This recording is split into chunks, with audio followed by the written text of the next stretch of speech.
8 pirates climbed the ladder. None of them climbed back down. January 14th, 2026. 140 nautical miles east of Mogadishu. The Indian Ocean is flat. Visibility, 12 miles. Wind, 6 knots from the northeast. A slow-moving bulk carrier transits south-southeast at 9 knots. No escort, no military transponder, hull riding high, suggesting partial cargo. AIS beacon broadcasting registry out of Panama. Name on the stern, MV Cape Decision. To anyone watching on radar, she looks like a paycheck. And someone is watching. I'm your host at Navy Sea Power, where we break down the most critical naval operations shaping global power. Today, we're reconstructing a 34-minute operation that dismantled a pirate network spanning 3 countries. An operation built on a concept the U.S. Navy hadn't used since 1942. A decoy ship, a trap, a Q ship for the 21st century. To understand what happened on January 14th, you need to understand what changed in the waters off East Africa 6 months earlier, July 2025, the Houthi ceasefire. After 18 months of disrupting Red Sea shipping with drones and anti-ship missiles, Ansar Allah agreed to a fragile truce brokered through Omani intermediaries. The attacks didn't stop overnight. Sporadic incidents continued through August. But by September, insurance premiums for Red Sea transit dropped 40%. Commercial shipping adapted.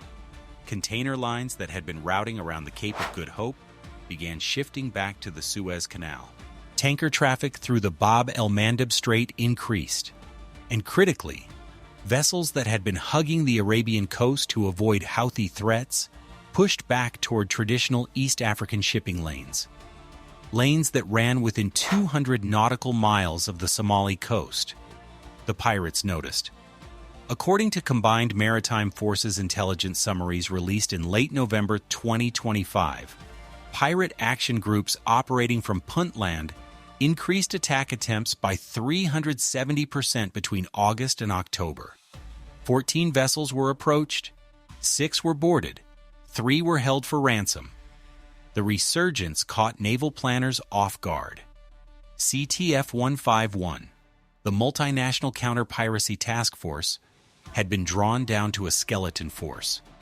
Most assets had been redirected to Operation Prosperity Guardian in the Red Sea. The counter-piracy architecture that had suppressed Somali piracy since 2012 had quietly eroded. One intelligence analyst at Navcent headquarters in Bahrain described the situation bluntly. The pirates adapted faster than the fleet, and they had new tools. Debriefs from crews of vessels attacked in September and October 2025 revealed something troubling. Pirates were using stolen commercial marine radar units, Furuno, and JRC systems stripped from captured fishing dhows to track vessel movements. More concerning, at least 2 pirate groups had obtained AIS transponder spoofing equipment, likely sourced through intermediary networks in Yemen. AIS, the Automatic Identification System, is how ships broadcast their identity, position, course, and speed. It's how warships are identified. If you can read AIS data and cross-reference it with radar contacts, you can distinguish between warships and unescorted merchants. You can pick your targets. Traditional naval patrols rely on visibility. A warship's presence deters attack. But if the pirates know exactly where the warships are, they simply wait. Attack when the patrol is 80 miles away. Board the vessel. Secure hostages. Negotiate from a position of leverage. The math was brutal. CTF 151 had 3 warships covering 1.1 million square nautical miles of ocean. Even at flank speed, response time to a piracy incident averaged 4 to 6 hours. By the time a helicopter arrived, the pirates were already in control. CENTCOM needed a different approach, and someone at Naval Special Warfare Command had been reading history. The Q-ship concept dates to World War I. British vessels disguised as vulnerable merchant ships carried concealed weapons. When a German U-boat surfaced to attack with deck guns, standard practice to conserve torpedoes, The Q ship would drop its disguise and open fire. The tactic was revived in World War II. USS Attic and USS Asterion operated as Q ships in the Atlantic in 1942, hunting German submarines off the American coast. The principle was simple: become the bait. Let the predator commit. Then spring the trap. In October 2025, a planning cell at NavCent began developing what would become Operation Barracuda Net. The concept? Use a military Sea Lift Command Reserve vessel as a decoy to lure pirate action groups into a controlled engagement. Sources familiar with the planning describe the objective as twofold: capture pirates in the act, generating prosecutable evidence for regional courts, and seize their communications equipment, phones, radios, navigation devices, to map the broader network. Sinking skiffs from a destroyer 30 miles away solved the tactical problem. It did nothing for the strategic one. CENTCOM wanted the network, the financiers, the logistics chains, the hostage negotiators operating from villas in Garakad and Hobyo.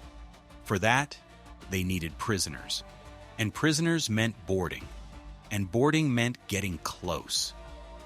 The MV Cape Decision was selected from the Ready Reserve Force, a fleet of government-owned cargo ships maintained in reduced operating status for military contingencies. She was a 12,400-ton roll-on/roll-off vessel, 560 feet long, with a service speed of 18 knots. More importantly, she looked old. Worn paint, visible rust streaks, the kind of vessel that screams easy target. Modifications began in late November at a facility in Diego Garcia. The bridge was reinforced with ballistic panels rated for 7.62 millimeter fire. Concealed observation posts were installed along the superstructure using modified shipping containers. Below decks, a berthing and staging area was constructed for a Marine Fleet anti-terrorism security team, a fast platoon of 36 Marines trained specifically for vessel boarding defense. The ship retained her civilian appearance. No visible weapons. No military communications antennas. Her AIS transponder broadcast a commercial identity, registered to a fictional shipping company based in Singapore. Embedded in the bridge crew were 12 sailors from Explosive Ordnance Disposal Group 2, operating under the cover of a civilian merchant crew. They wore civilian clothes. They maintained civilian watch routines. If anyone observed them through binoculars, they would see tired merchant sailors on a routine transit. The deception ran deeper. Cape Decision's transit route was deliberately plotted through the highest risk corridor, the area between 4 and 8 degrees north latitude, 48 to 52 degrees east longitude. Intelligence indicated this was the operating zone of at least 3 active pirate groups. Her speed was reduced to 9 knots. A ship capable of 18 was crawling. Slow targets attract pirates. Fast ones don't. And 40 nautical miles to the northeast, invisible over the horizon, the guided missile destroyer USS Gravely maintained station. Her SH-60B Seahawk helicopter was on 5-minute alert. An MH-60S from HSC-26, equipped with door-mounted M240 machine guns and a forward-looking infrared sensor, orbited in a racetrack pattern that kept it just beyond radar detection range. Cape Decision sailed for 11 days before contact. January 14th, 5:47 local time, pre-dawn. The radar operator aboard Cape Decision detected a contact bearing 340, range 22 nautical miles, closing at 14 knots. The contact's behavior was immediately suspicious. It altered course 3 times in 20 minutes, each adjustment bringing it closer to Cape Decision's projected track. By 6:15, visual observation through stabilized binoculars confirmed what radar suggested: a wooden-hulled dhow, approximately 60 feet, with a smaller craft, a fiberglass skiff, being towed astern. This was a classic mothership configuration. The dhow provided range and seakeeping. The skiff provided speed for the final approach. The officer in charge aboard Cape Decision, a Navy commander whose name remains classified, initiated the first phase of Barracuda Net. All Marines moved to concealed positions below the main deck. Hatches were sealed but unlocked from the inside. The EOD team on the bridge maintained their merchant sailor routine. At 6:31, the dhow stopped. The skiff detached and began accelerating toward Cape Decision. Speed: 24 knots. Then a second skiff emerged from behind the dhow. 2 boats, approaching from the port quarter in a spread formation. Cape Decision transmitted a duress signal on a secure channel. USS gravely acknowledged. The MH-60S adjusted its orbit to a holding position 15 nautical miles north. 6:38. The first skiff closed to 400 meters. Through the FLIR feed relayed from a concealed camera on Cape Decision's mast, operators counted 4 men in each skiff, all armed. At least 2 carrying what appeared to be RPG-7 launchers. The rest had AK pattern rifles. A warning shot was not fired. This was deliberate. The rules of engagement for Barracuda Net were specific. Allow the pirates to board. Do not engage until the boarding party is aboard and the skiffs have pulled alongside. This was the critical window. Once the pirates were on the ship, they couldn't escape. Their skiffs could be disabled. Their mothership could be intercepted. The risk was calculated, but it was real. 8 armed men climbing onto a vessel manned by sailors and Marines. 1 RPG round into the bridge could change everything. 6:42. The first grappling hook came over the port rail near the stern. Then, a second. Aluminum caving ladders. Lightweight, collapsible, the kind sold in hardware markets across the Horn of Africa, were hooked to the gunnel. Comment decoy, if you think this operation was worth the risk. The first pirate climbed over the rail at 6:44. Then, a second. Within 3 minutes, all 8 were aboard. They moved forward along the main deck in 2 groups, 4 heading toward the bridge, 4 moving toward what they believed was the cargo access. The skiffs remained alongside, engines idling. Their operators stayed in the boats.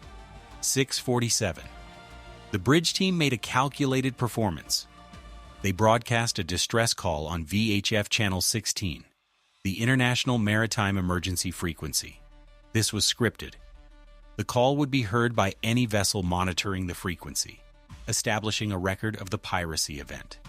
It also served another purpose. It told the pirates that the crew was panicking, acting exactly as a merchant crew would act. The 4 pirates approaching the bridge reached the exterior ladder at 6:48. They were climbing. Below decks, the fast platoon commander received a single word over the internal tactical net. Trident, the execution command. What happened next lasted less than 90 seconds. The Marines emerged from 4 concealed positions simultaneously. 2 fire teams from the cargo hold access. 2 from port and starboard passageways on the main deck. 16 Marines in full tactical gear. Helmets, body armor, M4 carbines with weapon lights and EOTech sights. Flashbang grenades detonated in the passageway near the cargo hold. 2 charges, staggered by 3 seconds, designed to disorient without causing permanent injury. The 4 pirates near the cargo hold dropped their weapons within 8 seconds. The concussive effect of the flashbangs in a confined steel passageway is overwhelming. Temporary blindness, loss of balance, ringing in the ears so severe that verbal commands are meaningless. The Marines used physical control. Hands forced behind backs, flex cuffs applied, pirates pushed to the deck face down. The bridge team was harder. The 4 pirates climbing the exterior bridge ladder heard the flash bangs below. The lead pirate, later identified through biometric analysis as Abdirahman Farah Warsaim, a 31-year-old from Isle with 2 prior piracy convictions, turned and raised his AK-47 toward the main deck. The EOD team on the bridge wing acted first. Two sailors armed with M18 tasers deployed from the bridge wing above the ladder. The lead pirate received a full cycle at a range of 4 feet. He collapsed against the pirate behind him. Both fell 3 meters to the deck below. The remaining 2 on the ladder attempted to descend. A Marine fire team was already at the base. One pirate surrendered immediately, dropping his rifle over the side. The last fired a single round from his AK. It struck the bulkhead 2 feet above a Marine's head, before being tackled and subdued. Total elapsed time from Trident Command to all 8 pirates secured: 87 seconds. One Marine sustained a minor laceration from a ricocheting fragment of bulkhead paint. No other friendly casualties, no pirate fatalities.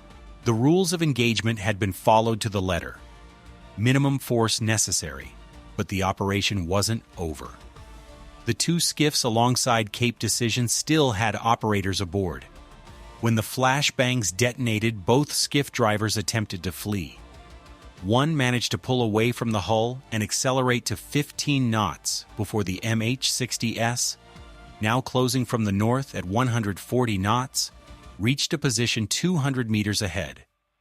The helicopter's door gunner fired a burst of 30 rounds from the M240 into the water 50 meters in front of the skiff, the universal language of naval engagement. The skiff stopped. The second skiff operator had already cut his engine and raised his hands. USS Gravely dispatched her rigid-hulled inflatable boat to secure both skiffs and their occupants. 10 pirates total. 8 from the boarding party, 2 from the skiffs. The Dow mothership, 14 nautical miles to the northwest, attempted to flee at its maximum speed of 7 knots. A P-8A Poseidon maritime patrol aircraft, operating from Camp Lemonnier in Djibouti, had been tracking the Dow since dawn. It vectored a French naval frigate, FS Languedoc, operating under CTF 151, to intercept. The Dow was boarded without resistance at 8:20. 5 additional crew members were detained. 3 were Somali, 2 were Yemeni nationals. 15 individuals captured in a single coordinated operation. The intelligence haul was staggering. 12 mobile phones. 2 satellite phones, Thuraya handsets commonly used across the Horn of Africa. A laptop computer with GPS tracking software. A handheld VHF radio modified to scan commercial shipping frequencies. And the AIS spoofing unit, a modified transponder connected to a commercial GPS receiver that could broadcast false vessel identities.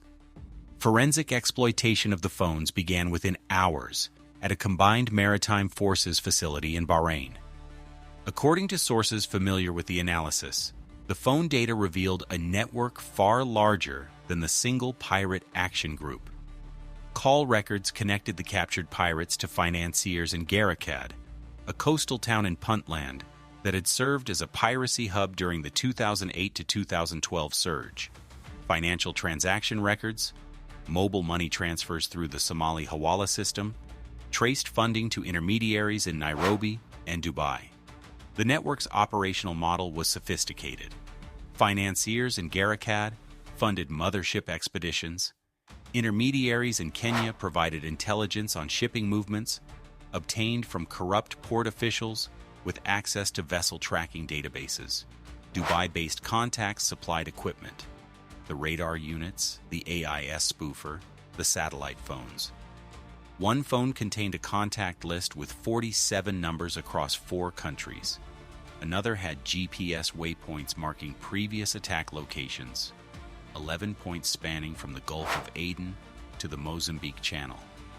The scope of the network exceeded initial estimates. Navicent Intelligence had believed they were dealing with isolated opportunistic groups. The phone data revealed coordinated operations spanning 2,000 nautical miles of coastline. Within 3 weeks, information from the captured phones led to the arrest of 6 additional individuals, 2 in Garowe, 3 in Mombasa, 1 in Djibouti. Kenyan Maritime Police, acting on intelligence shared through the Shared Awareness and Deconfliction Mechanism, raided a warehouse in Mombasa's Old Port District and seized 3 additional AIS spoofing units, 200 liters of fuel in jerry cans, and a cache of weapons, including 7 AK-47 rifles and 4 RPG launchers. Subscribe if you want to see how the Navy tackles threats you've never heard of.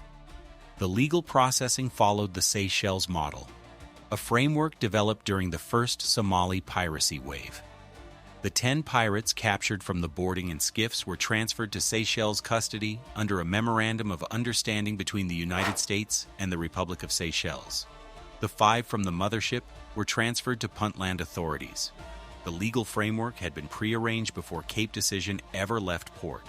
CENTCOM's legal team had spent weeks coordinating transfer agreements. Previous anti-piracy operations had been undermined by catch and release.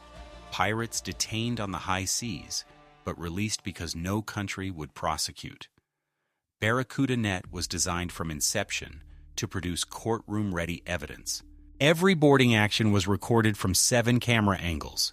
Every detained individual was photographed and biometrically enrolled. Chain of custody for seized evidence was maintained to international court standards.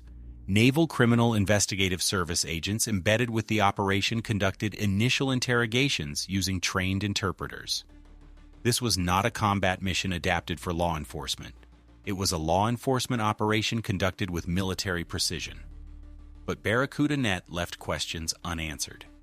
Difficult ones. The operation risked the lives of U.S. sailors and Marines by deliberately allowing armed pirates to board a vessel. The decision to let 8 men with AK-47s and RPGs climb aboard, rather than engaging them from a distance with helicopter fire or sniper positions, was made at the CENTCOM commander level. Sources familiar with the authorization described extensive debate. The argument for lethal engagement was straightforward.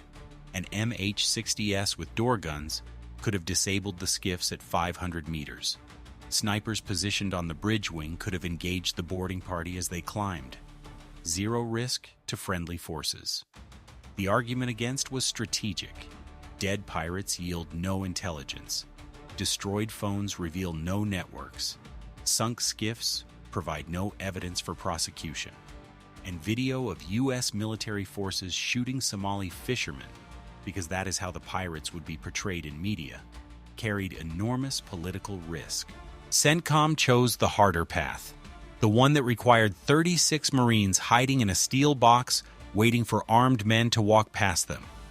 The one where a single mistake, a nervous trigger finger, a pirate who fought instead of surrendered, could have turned a classified success into an international incident.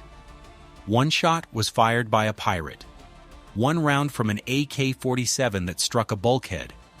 In the after-action review, the Marine whose head was 2 feet from that impact point described the moment in 2 words: close enough.